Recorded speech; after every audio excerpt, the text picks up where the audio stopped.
apply, talk about the interview program. I mean, the interview within the programs, right? And the interview process, which was part of the thing that you and most applicants are always anticipating and waiting for, right? You submit your application and now it's like, oh my God, and now you're waiting. Now you're waiting even more, right?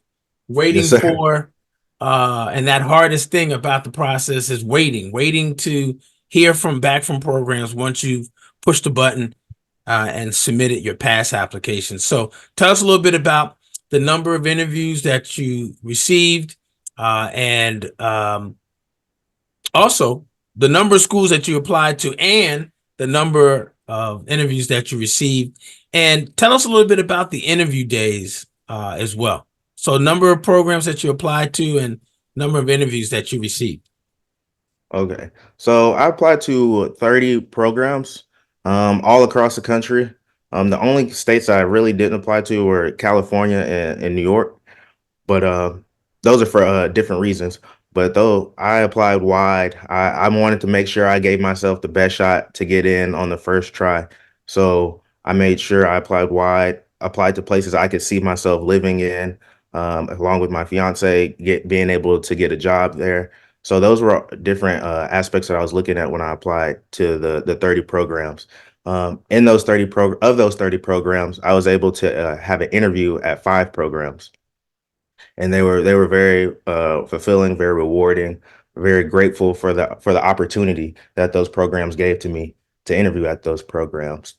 What were those five programs? Oh, okay. Schools. So my first one was at UAB. Then I went from UAB to Iowa overnight. That was fun. UAB to Iowa. Then I had one at UT Health San Antonio.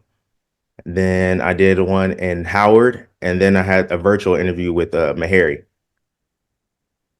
What were some of the things that were similar and different about those interviews? Especially, it sounds like most of them were in person. So, but overall, as far as how the interview day, the questions, and if there were any questions that were maybe unusual, can you share that? Yes, sir.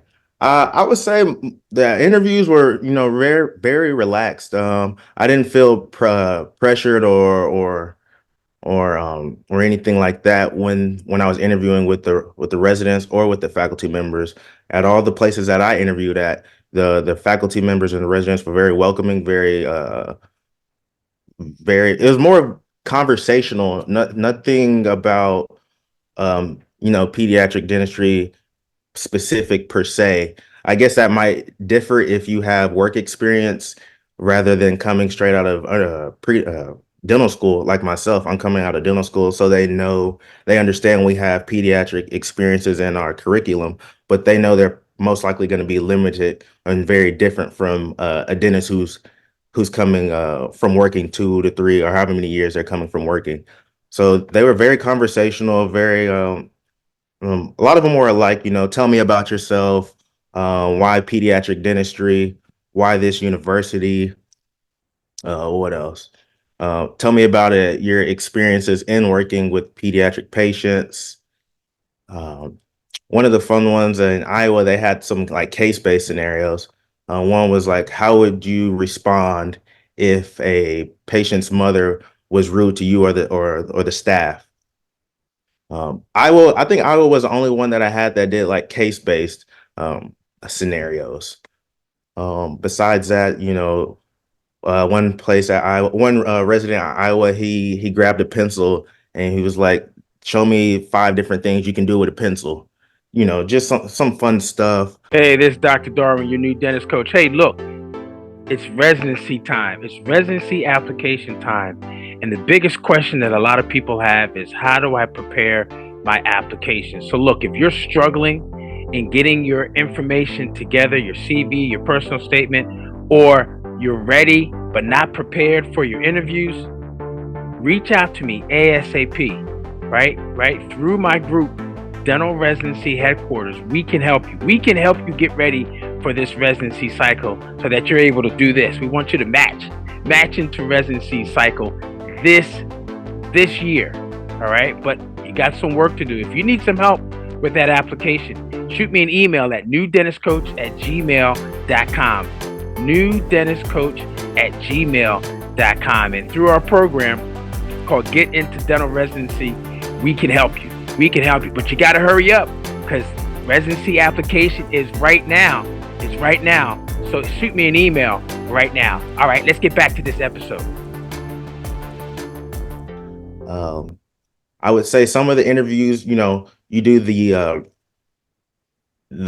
meet and greet the day before, so you get a chance to kind of really know and talk to the residents, get to ask them the questions that you might not want to ask them on the school, because you never know who's listening. But they're always listening. The residents will, even if you're not at the school, the residents are being aware, they're taking mental notes, but they're very chill, very relaxed, very honest. So just because it's you're eating at the pizza place, you don't want to be too relaxed. You're always interviewing. You're always interviewing. Yeah, you're always on, right? Yes, sir. From the time that you park the car and walk to the building, it's to the time that you leave and say goodbye. Yes, you are always the whole day is the interview day. And one of the things that you mentioned that I want to highlight is that it's conversational. Yes. Yes, it's an interview, but what do you do in an interview? You have a conversation, you talk, you communicate. So for those that are not comfortable talking, and you're applying to endo, and you're applying to pedo, and you're applying to oral surgery, and you're applying to residency, you need to work on that, because you will be talking, and they want to know how you can hold a conversation, answer questions, but also ask questions, right? Yes. Ask questions during the interview. And in our training with getintodentalresidency.com, we help you with being prepared for that interview day, because it is a conversation. It's not really an interview, but it's an opportunity for them to meet you and to talk more with you, and for you to ask questions as well.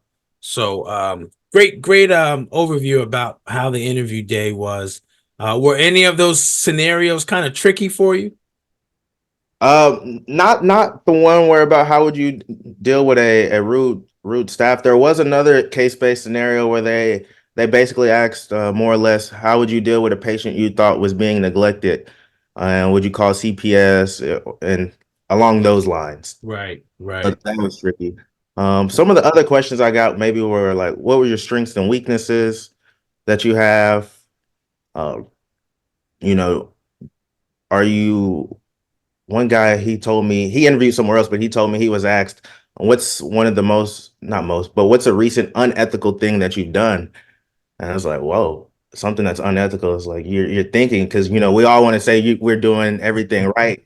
I was like, you don't want to go too far to the left saying I've done this and that. So it's like that's a tough one. Like, well, you could have said the unethical thing was wishing the other candidates harm so that I can be ranked before them. I don't know, something fun, but maybe really they missed their flight. Yeah, maybe they missed their flight or something. Right. I hope they missed their flight, because I need all the additional advantages that I possible. Right.